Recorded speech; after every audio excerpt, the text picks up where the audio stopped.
Alors, premièrement, le Conseil d'État n'a pas annulé l'ordonnance là, c'est faux. Le Conseil d'État a annulé l'article 2 de l'ordonnance. Article là qui a fait injonction au CHU et à l'ARS d'acheter un traitement et d'acheter des tests. Et pourquoi il a annulé? C'est parce que dans l'audience le 3 avril, le CHU présentait des informations disant que y a en stock et que y a acheté des médicaments, que y a acheté un équipement, que y a acheté des réactifs et que y a acheté des traitements.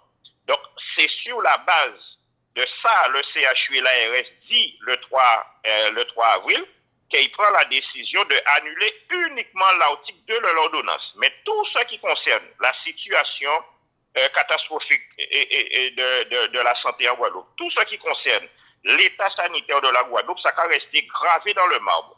Et cerise sur le gâteau pour nous, l'UGTG, c'est qu'il a considéré aujourd'hui là, le Conseil d'État a considéré que l'UGTG est totalement recevable à être dans action là, ça, qu'à défendre non seulement les travailleurs, mais également le peuple de Guadeloupe. Et ça, c'est extrêmement important.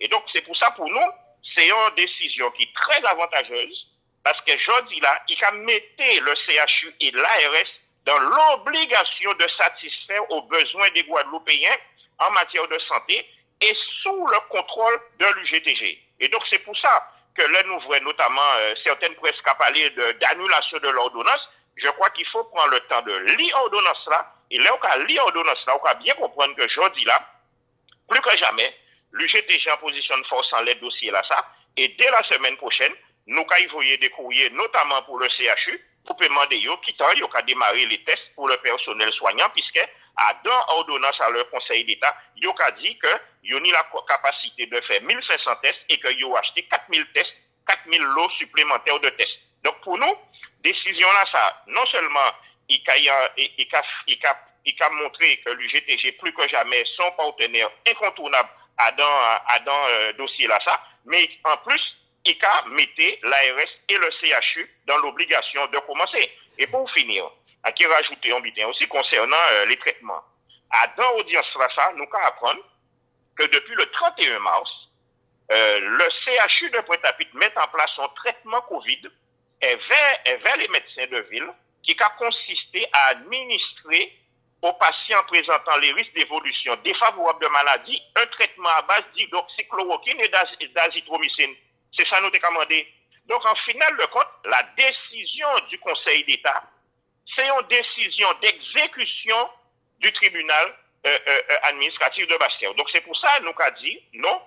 Il faut interpréter décision là ça comme une victoire des travailleurs, une victoire de l'UGTG et une victoire du peuple guadeloupéen. Donc on a dit décision du 27 mars, ça fait bouger les lignes. Mais hier on était à l'audience là et représentant de Sinet qui a représenté l'État, t'as dit quand même pas ni pont carence sanitaire, il t'a géré convenablement en Guadeloupe Covid là. Tout à fait.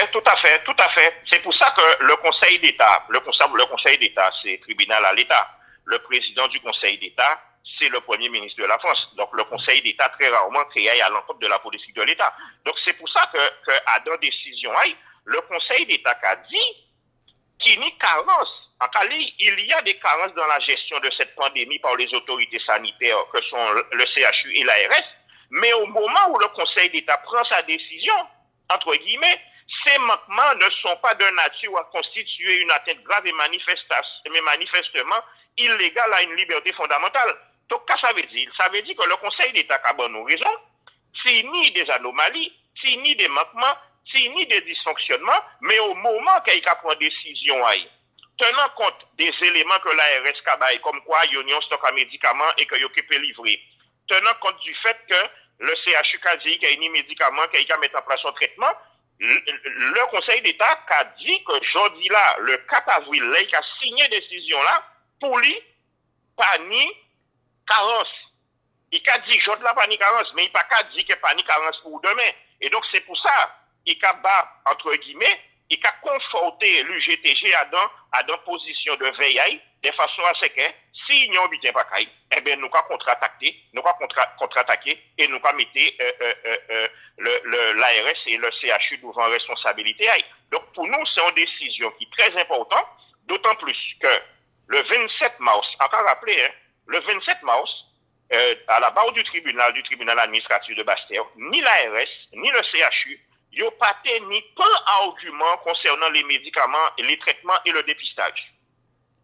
Ils ont condamné, eh bien, comme par hasard, le 3 avril, devant le Conseil d'État, eh bien, ils ont mis stock de médicaments. Ils ont trouvé stock de médicaments. Comme par hasard, ils ont passé commande à machine. Comme par hasard, ils ont passé commande à test. Comme par hasard, d'autres hôpitaux ont passé commande à test. Comme par hasard, ils ont mis des comprimés de plaquenil et d'azithromycine. Donc, c'est quand même extraordinaire. Quand l'espace de quelques jours, on peut demander comme ça. Mais c'est la vérité. Le 27 mars, ils n'ont pas fait rien. Et à cause de l'action à l'UGTG, eh bien, ils ont bougé et ils ont commencé à répondre à l'injonction là. Donc, c'est pour ça que nous avons dit, décision à le Conseil d'État, c'est une décision qui prend la forme d'une exécution de l'ordonnance du tribunal administratif de Basse-Terre du 28 mars dernier. Mais avocat l'a dit aussi, pendant l'audience, avocat l'a été défendre CHU, que pas ni effectivement pas mal de cas, mais pas suffisamment pour faire beaucoup de commandes. Quand on pense de ça, qui analyse? C'est faux, c'est totalement faux. C'est parce que il n'y a pas qu'à tenir compte, il n'y a pas comparé des il pas comparable. Encore rappeler que le premier cas en France, cas survient le 24 avril. Et le premier décès, cas survient le 14 février. Et donc, jusqu'au 19 février, en France, on est 12 personnes contaminées et un mort. Soit 28 jours après, pratiquement un mois après, on est 12 contaminés et un mort. Or, en Guadeloupe, le premier cas est arrivé le 13 mars. Le 19 mars, nous avons le premier mort là. Et à la journée d'aujourd'hui, nous avons 130 cas. Au 3 avril, nous sommes à 130 cas et à 7 morts. Encore rappelez, la France, c'est 66 millions d'habitants. Et la Guadeloupe, c'est 390 000 habitants. Si on a fait le rapport par rapport à la population, on peut rendre compte que les 7 morts en Guadeloupe correspondent à plus de 1000 cas en France. D'accord? Et donc, ça veut dire que si en France, après 22 jours, il y a tenu 1000 cas, eh bien, il y a déjà pris des mesures draconiennes. Or, nous ni l'équivalent de 1000 cas, je dis là.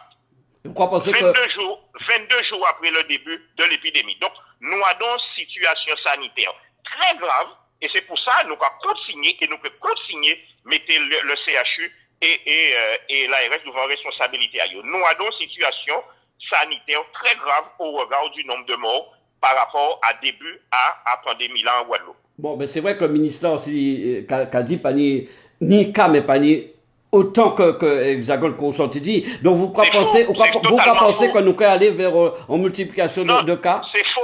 Non, mais ça, ministre l'a fait là, en vrai papier là, c'est faux. C'est totalement faux. On ne peut pas comparer 390 000 habitants avec 66 millions d'habitants. Il faut faire les choses en proportion. Par exemple, le ministre a dit, ah oui, en Guadeloupe, il y a 7 cas seulement. Oui, 7 cas sur 390 000 habitants. Ça correspond à plus de 1000 cas si on rapporté à la population française. Et donc, ça c'est de l'arithmétique de coupé par trois. Et donc, en final de compte, c'est de la connerie. Le ministre a dit ça, c'est de la connerie.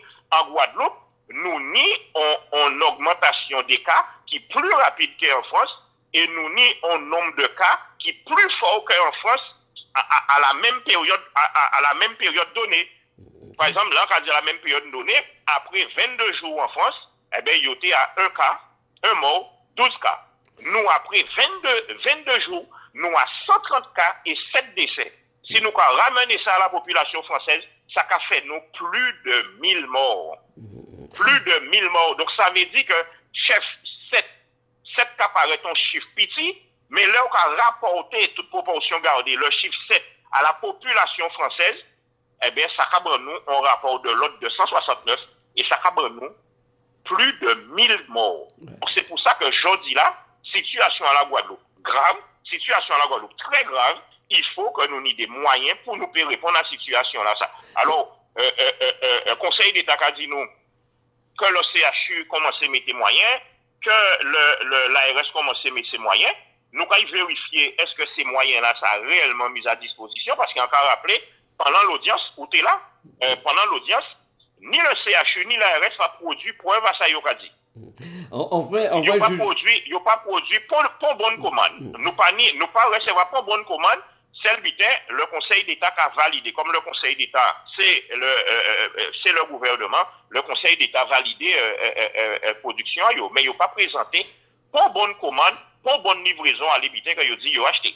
En vrai, juge, en dernière question, vrai, juge, en tout cas, il a écouté avec attention, avocat Azot, les avocats là parlé de situation sanitaire un peu pas catastrophique, entre guillemets, de Guadeloupe.